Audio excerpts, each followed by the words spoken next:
Hello guys, let us start our thorax next chapter that is bones and joints of thorax. इसमें हम ribs की बात करेंगे and ये जो आपको दिख रही है ये है एक typical rib. Let we start our ribs introduction. That is, there are elastic arches of flat bones which are 12 in numbers on each side. इसका मतलब ये है कि जो हमारे थोरेसिक स्केलेटन है, हमारे थोरेसिक स्केलेटन में इच साइड में 12 रिब्स हमें देखने को मिलेगी. और ये रिब्स कभी कभी डिसऑर्डर की वजह से ये जो रिब्स होती है ये 12 ना हो करके उसका रिडक्शन हो जाता है, तो इसकी क्वांटिटी जो होती है वो 12 से 11 हो जाती है. ये बहुत कम केसेस में होता है, जनरली ऐसा देखने नहीं मिलता है. Then they are elastic arches on flat sides. इसका ये मतलब है कि जो इलास्टिक आर्चेस है ये मतलब फ्लैट्स होते, फ्लैट साइड्स में होते हैं, क्योंकि ये एक के नीचे एक जो है ये हमारी रिब्स अरेंज्ड होती है. इसके अरेंज्ड होने की वजह से इनके रिब्स के जो बीच का जो गैप होता है उसे हम इंटरकॉस्टल स्पेस कहते हैं. इंटरकॉस्टल स्पेस जो होता है वो, अगर हम स्टर्नम के जो रिब्स अटैचमेंट्स होती है, स्टर्नम के रिब्स में उसका जो लेंथ है, मतलब उसकी जो ऑब्लिक्यूनेस है वो ज़्यादा होती है as compare to vertebral column. Vertebral column में ये हमें थोड़ा कम देखने मिलेगा और स्टर्नम की जो दो रिब्स के बीच का जो गैप है वो हमें ज़्यादा देखने मिलेगा. ठीक है. नेक्स्ट दे आर नंबर एबो डाउनवर्ड, फ्रॉम एबो डाउनवर्ड्स. तो इसका ये मतलब है कि जो हमारे रिब्स हैं वो हमारे एक के नीचे एक ऊपर से नीचे की तरफ जाती है as a number of 12 ribs. They forms a large part of thoracic wall and are connected behind to the vertebral column. कि हमारी जो थोरेसिक वॉल है उसका लार्ज पोर्शन जो है ये रिब्स ही कवर करती है, जो कि हमारे वर्टिबल कॉलम से पीछे में कनेक्ट होती है. वर्टिबल कॉलम से पीछे कनेक्ट होती है और सामने इसका वेंट्रिकल स्टर्नी होता है. ये हमारे थोरेसिक वॉल में बहुत लार्ज पार्ट जो है वो कवर करती है. In front of upper 7 pair articulates through costal cartilage with their sternum. जो हमारे जो स्टर्नम है उसमें 7 कोस्टल कार्टिलेजेस है, इसलिए हम 7th जो अपर 7 रिब्स होती है उन्हें हम ट्रू रिब्स कहते हैं, क्योंकि वो 7 कोस्टल कार्टिलेज से अटैच्ड होती है, वहाँ से वो आर्टिकुलेट करती है. और जो 8 9 10th 11 12th है ये वहाँ से आर्टिकुलेट नहीं करती है स्टर्नम से, ये अपने हायर कोस्टल कार्टिलेज से करती है और दो तो फ्लोटिंग रिब्स होती है. They forms the anterior posterior and lateral wall of bony thoracic cage. जो हमारा थोरेसिक केज है, हमारा स्केलेटन है, वो एंटीरियरली, पोस्टीरियरली और लेटरल वॉल, जो ये सारे जितने भी ये बोनी थोरेसिक केज हैं, सॉफ्ट नहीं है, सॉफ्ट नहीं होता है, ये बोनी लाइक है, मतलब बोन से मिलकर बना हुआ है. The ribs lie one above the other and the space between them are known as intercostal space. इसका ये मतलब है कि जो दो रिब्स होती है, दो रिब्स के बीच का जो गैप होता है उन्हें हम इंटरकॉस्टल स्पेस कहते हैं. इंटरकॉस्टल स्पेस जो होता है वो ऑब्लिक ही होता है और इनकी ऑब्लिक्विटी की वजह से ही जो रिब्स होती है वो अपर रिब्स जो होती है वो बहुत ज़्यादा ऑब्लिक की होती है और लोअर रिब से थोड़ी कम होती है अपर से. ये मैं आपको डायग्राम में दिखाऊंगी. ये देखिए, इस डायग्राम में ये शो हो रहा है कि जो अपर की जो रिब्स है ये थोड़ी सी कम ऑब्लिक्यू है और ये जो लास्ट की जो रिब्स है इसका बहुत ज़्यादा ऑब्लिक्यूनेस दिखाई दे रही है. जैसे कि ये 7th रिब है, इसकी ये बहुत ज़्यादा ही कर्व्ड है और अपर वाली जो है वो थोड़ी कम कर्व्ड है. सबसे जो हाईएस्ट कर्विंग होती है, हाईएस्ट कर्विंग हमारी 9th की होती है.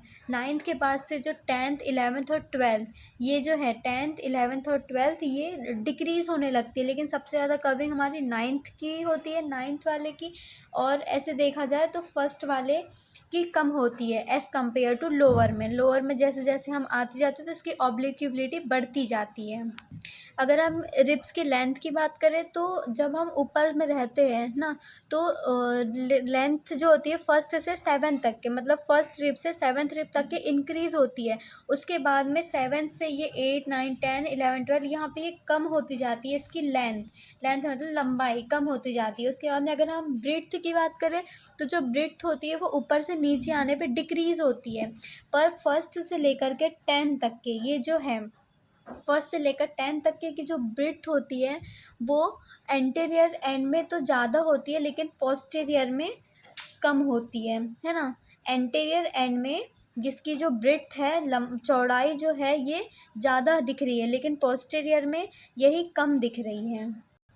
अब हम इसकी क्लासिफिकेशंस देखेंगे। तो क्लासिफिकेशन में ये हम पहले भी पढ़ के आ चुके हैं कि हमारी जो फर्स्ट से लेकर के 7 तक के जो 7 रिब होती है, ये हमारी ट्रू रिब्स कहलाती है। वो इसलिए क्योंकि ये सामने की तरफ स्टर्नम से अटैच्ड होती है और पीछे की तरफ वर्टिबल कॉलम से होती है, इसलिए वर्टिब्रो स्टर्नल रिब्स भी कहते हैं। फिर हमारी 8 से लेकर 10 तक की जो रिब्स होती है, जो 3 रिब होती है, वो हमारी फॉल्स रिब कहलाती है, जिसका नाम होता है वर्टिब्रो कॉन्ड्रल रिब्स, क्योंकि ये अपने हायर कोस्टल कार्टिलेज से अटैच्ड होती है, मतलब कि 7th वाले से अटैच्ड होती है। 8, फिर 8 9 से, 9th वाला 8 से, फिर 10th वाला 9 से, ऐसे ये अटैच्ड होता है। और पीछे ये वर्टिबल कॉलम से अटैच्ड होती है, इसलिए इसे वर्टिब्रो कॉन्ड्रल रिब्स कहते हैं।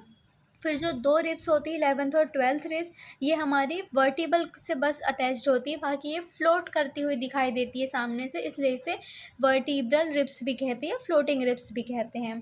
फिर अब हम पढ़ेंगे 2 टाइप्स की। हमारे पास में 2 टाइप्स की रिब्स होती है, टिपिकल रिब और दूसरी होती है एटिपिकल रिब्स। जो टिपिकल रिब्स होती है, इसके कॉमन फीचर्स होते हैं, तो ये 3rd से लेकर 9th रिब्स तक की होती है, जो कि टिपिकल रिब होती हैं। दूसरी हमारी एटिपिकल रिब्स होती है। एटिपिकल रिब्स में कुछ स्पेशल फीचर्स होते हैं, जैसे कि स्टार्टिंग की 2 रिब और लास्ट की 3 रिब्स, ये तीनों में, ये पांचों रिब्स में स्पेशल फीचर्स दिखाई देते हैं। और बाकी की जो है 3rd से लेकर के 9th तक की जो रिब्स होती है, ये हमारी टिपिकल रिब होती है, जिसके कॉमन फीचर्स होते हैं। और स्पेशल फीचर्स वाली बस स्टार्टिंग की 2 होती है और लास्ट की 3 होती है। हमें टिपिकल एटिपिकल में बिल्कुल कन्फ्यूज़न नहीं होना चाहिए। टिपिकल रिब्स हमारी 9 से 3rd तक की रिब्स है, और एटिपिकल रिब्स हमारी फर्स्ट की 2 एंड लास्ट की 3 रिब्स है। और जो ट्रू फॉल्स रिब्स है, वो तो रिब्स की वो है, काउंटिंग्स है, मतलब कि जो स्टार्टिंग की 7 रिब्स है वो ट्रू रिब्स कहलाएगी, और एंडिंग की 5 रिब्स जो है वो फॉल्स रिब कहलाएगी। तो वो ट्रू फॉल्स का अलग है, टिपिकल एटिपिकल अलग है, दोनों चीज़ें मिक्स नहीं होनी चाहिए। अब हम टिपिकल रिब्स पढ़ेंगे। तो जो टिपिकल रिब्स होती है, ये कॉमन फीचर्स के साथ होती है, तो ये इसमें कर्व्ड आते हैं, एंगल आते हैं और ट्विस्टेड आते हैं, जो कि रोप लाइक हमें दिखाई देती है। टिपिकल रिब्स के 3 पार्ट्स होते हैं, anterior and, shaft and posterior and. पहले हम एंटीरियर एंड पढ़ेंगे। तो एंटीरियर एंड क्या होता है, इसमें कुछ एलिवेशंस दिखाई देते हैं, मतलब कॉनकेव डिप्रेशन होता है एंटीरियर एंड में। कॉनकेव डिप्रेशन को ही हम स्मॉल कर्व लाइक डिप्रेशन भी कह सकते हैं, जो कि आर्टिकुलेट करता है लेटरल एंड से, मतलब कोस्टल कार्टिलेज के करस्पॉन्डिंग एक लेटरल एंड होता है, उससे ये आर्टिकुलेट करता है हमारा एंटीरियर एंड। ये हमारी टिपिकल रिब है।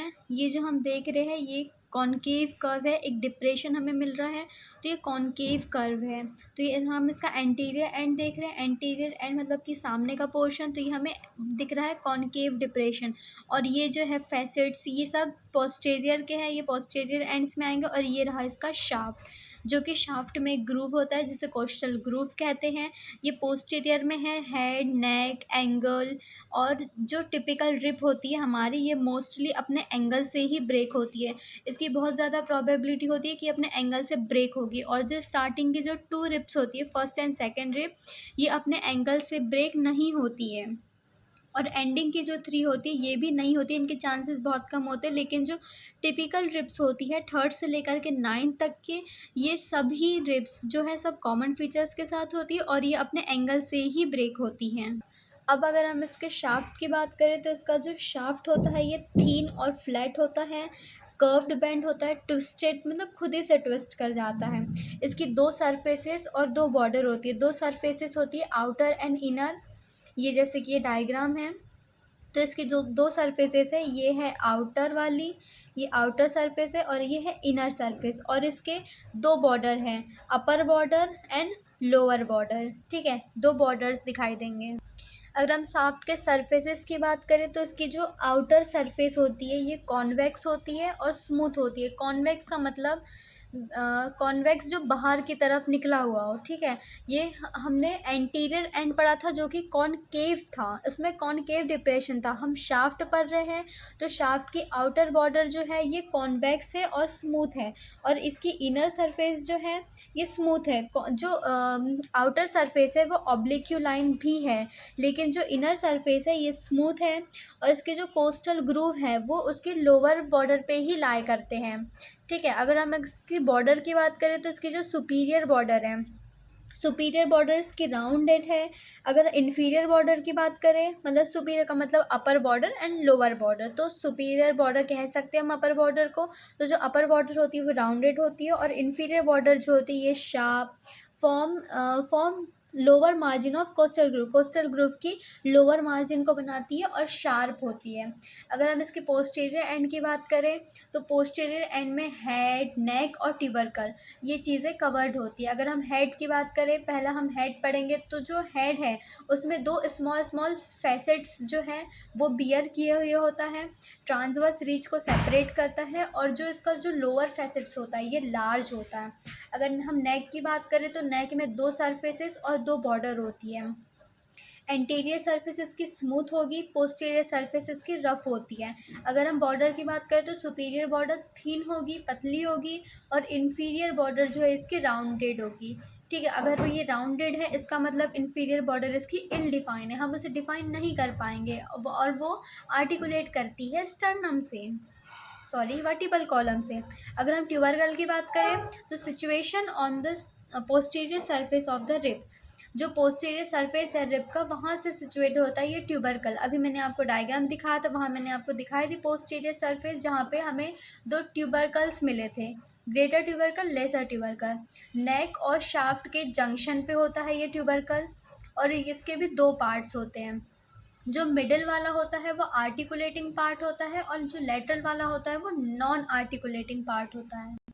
अब हम टिपिकल रिब्स के अटैचमेंट अब हम टिपिकल रिब्स के अटैचमेंट्स देखेंगे। तो अटैचमेंट्स में पहला है anteriorly the head provide attachments to the radiata ligament and it's related to the sympathetic chain and to the costal pleura. इसका ये मतलब है, यहाँ पे एंटीरियरली हेड लिखा है, इसका ये मतलब नहीं है कि वो पीछे की बात, मतलब आगे की बात कर रहा है। इसका मतलब ये वर्टिबल कॉलम के आगे की बात कर रहा है। मैं आपको अभी डायग्राम में दिखाऊंगी। जो वर्टिबल कॉलम होता है हमारा, उसके आगे का, उसका एंटीरियर सरफेस, वहाँ पे हमारा रेडिएट लिगामेंट अटैच्ड होता है, जो कि सपोर्ट प्रोवाइड कराता है, उस हेड को कवर करता है।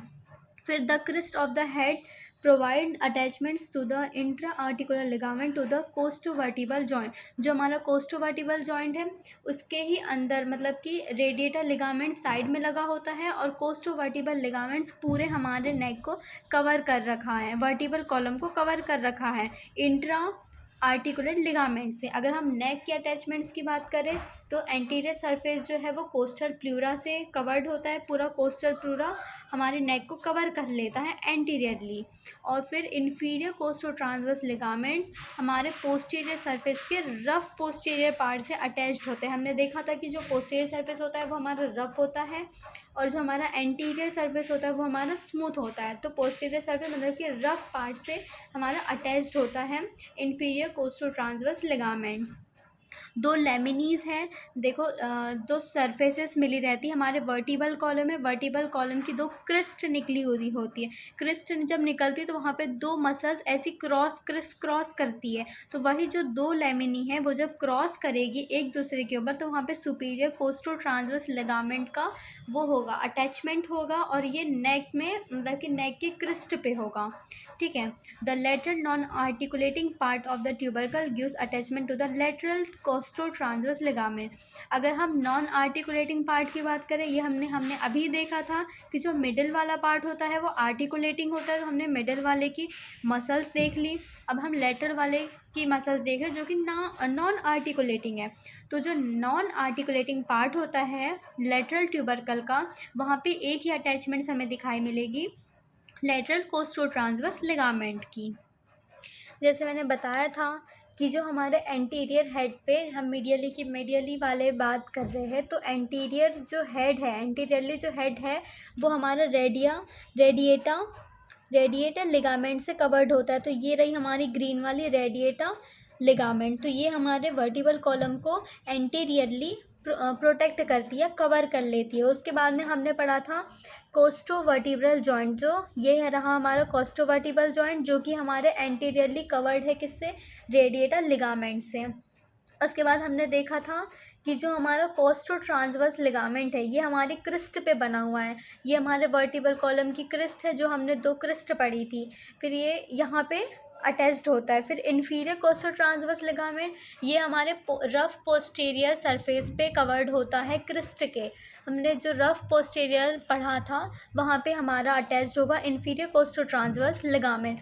फिर ये पोस्टीरियर लिगामेंट्स है, पोस्टीरियर लॉन्गिट्यूडनल लिगामेंट, ये एंटीरियर लॉन्गिट्यूडनल लिगामेंट जो कि शॉर्ट होता है, और ये हमारे रिब्स रह गए। और ये हमने जो लास्ट वाला पढ़ा था लेटरल, ये जो कि नॉन आर्टिकुलेटिंग था, तो लेटरल कोस्टो ट्रांसवर्स लिगामेंट यहाँ रिब्स और वर्टिबल कॉलम से ऐसे अटैच्ड होता है। फिर हमने लास्ट वाला देखा था 2 लेमिनीज, तो ये रहा हमारा वर्टिबल कॉलम। हमारे वर्टिबल कॉलम में ये जो हमारे क्रिस्ट निकले हुए हैं ये नेक का है, सर्वाइकल है, वर्टिबल नहीं कह सकते, सर्वाइकल है। और यहाँ से जो क्रिस्ट है ये हमारे 2 लेमिनीज है, 2 लेमिनी से ये जो निकल रहे हैं लिगामेंट्स ये क्रिस क्रॉस कर रहे हैं, तो यही हमारे सुपीरियर कोस्टो ट्रांसवर्स लिगामेंट। और यहाँ पे हमारी अटैच्ड है थोड़ी सी रेडिएटा लेमिनी, और यहाँ पे ये पूरे कोस्टो ट्रांसवर्स जॉइंट्स का भी फॉर्मेशन करती है। हमने एंड्स की पोस्टीरियर एंड और एंटीरियर एंड के और नेक की हमने मसल्स अटैचमेंट्स देख ली। अब हमारी शाफ्ट की मसल्स अटैचमेंट्स बची है। तो जो थोरेको लंबर फेशिया है वो लेटरल फाइबर्स का ओरिजिन करता है, वहाँ से हमारी सैक्रोस्पेनिलिस मसल्स जो है उसके एंगल से अटैच्ड होगी। अगर हम मीडियल एंगल की बात करें तो वहाँ पे लेवेटर कॉस्टी और सैक्रोस्पेनिलिस मतलब कि लॉन्गिसिमस ये वाली मसल्स का अटैचमेंट्स होगा। अगर हम एंटीरियर एंड की बात करें तो उससे 5 सेंटीमीटर अबाउट में वहाँ पे हमें एंटीरियर एंगल पे एक्सटर्नल ऑब्लिक और सेरेटस एंटीरियर मसल्स का होगा। सेरेटस एंटीरियर जो मसल्स है ये हमारी 5th से 8th रिब तक के एक्सटेंड होगी। फिर अगर हम इसी के एक्सटर्नल ऑब्लिक की बात करें तो वहाँ पे लेटिमस डॉर्सी जो है वो 9 से 10th रिब्स तक की एक्सटेंडेशन शो करेगी। अगर हम इंटरनल, ये हमने थोरेको लंबर फेशिया की बात की उसकी मसल्स की, अब हम करेंगे इंटरनल इंटरकोस्टल मसल। तो जो इंटरनल इंटरकोस्टल मसल्स का जो अराइज होगा वो कोस्टल ग्रूव के फ्लोर से होगा। तो यहाँ पे इंटरकोस्टलिस इंटीमस का अराइज होगा जो कि मिडल 2/4 होगा रिज से। जो हमने ऑब्लिक्यू रिजेस देखी थी जो हमारी टिपिकल रिब थी, वहाँ के शाफ्ट में एक ऑब्लिक्यू रिज थी, वहाँ से मिडल टू फोर्थ वहाँ से हमारा अराइज होगा इंटरकोस्टिव इंटीमस का उसके ग्रूव से। देन सब कोस्टलैलिस का जो है वो लोअर लिप में मतलब कि इनर सरफेस की लोअर लिप, जैसे कि यहाँ पे हमारी शाफ्ट मतलब ख़त्म हो जाती है, ये इसका इनर लिप है और ये उसका लोअर है। तो यहाँ पे हमारी होगी सब कोस्टलैलिस मसल्स का ओरिजिन होगा। अगर हम लास्ट की बात करें तो एक्सटर्नल इंटरकोस्टल मसल, हमने इंटरनल इंटरकोस्टल मसल्स देखा, अब हम एक्सटर्नल इंटरकोस्टल मसल्स देखेंगे। तो ये एक्सटर्नल की बात हो रही है मतलब कि आउटर लिप की बात हो रही है। तो आउटर लिप की अपर बॉर्डर पे इंटरनल इंटरकोस्टल या इंटरकोस्टलालिस इंटीमिटी का अटैचमेंट्स होगा इनर लिप के अपर बॉर्डर पे। ओके, अब हम इसकी अप्लाइड फिजियोलॉजी देखेंगे रिब्स की, जो कि टिपिकल रिब्स की है। तो fracture of the ribs are commonly crest joint. Crest joint का मतलब है एंगल से, जैसे कि मैंने आपको बताया था कि जो हमारी रिब होती है वो एंगल से ब्रेक होती है टिपिकल रिब्स। तो यही बताया कि जो इसका फ्रैक्चर है रिब्स का ये कॉमनली क्रिस्ट इंजरी होती है मतलब एंगल से होती है। ट्राइजोमेनिक injury is the thorax is common especially as a result of automobile accident. अगर हम किसी एक्सीडेंटली गिर भी जाते तो हमें ट्राइजोमेनिक इंजरी होती है थोरेक्स में, जो कि बहुत कॉमन होता है। 5th and 10th ribs most commonly fracture. 3rd से 9th तक के जो रिब्स होती है उसमें से भी 5th और 10th वाली जो रिब होती है ये कॉमनली फ्रैक्चर होती है। सबसे ज़्यादा फ्रैक्चर होने का चांस इसी में होता है। हमारे फ्रैक्चर पॉइंट अगर हम देखें तो रिब्स का एंगल होता है जो कि वीकेस्ट पॉइंट होता है रिब का, इसलिए एंगल से ही हमारी रिब जो होते हैं उसका फ्रैक्चर होता है, ये हमें मोस्टली वहीं से दिखाई देता है। Direct glow. अगर हम इसकी ऑसिफिकेशन देखें तो ऑसिफिकेशन में जितनी भी रिब्स होती है वो कार्टिलिजिनस होती है, ठीक है। और रिब्स आर इन कार्टिलेजन, सारी कार्टिलेज से बनी होती है। अगर हम प्राइमरी सेंटर की बात करें तो सारी रिब्स का जो प्राइमरी सेंटर होता है उसका 1 प्राइमरी सेंटर होता है, और सेकेंडरी सेंटर इसके 2 सेकेंडरी सेंटर होते हैं, फर्स्ट एंड 10th रिब के, और 1 सेकेंडरी सेंटर होता है 11th एंड 12th रिब का। Now we will done our typical ribs. अब हम नेक्स्ट पार्ट में देखेंगे atypical ribs. Thank you for watching. I hope you enjoy this video. Thank you guys.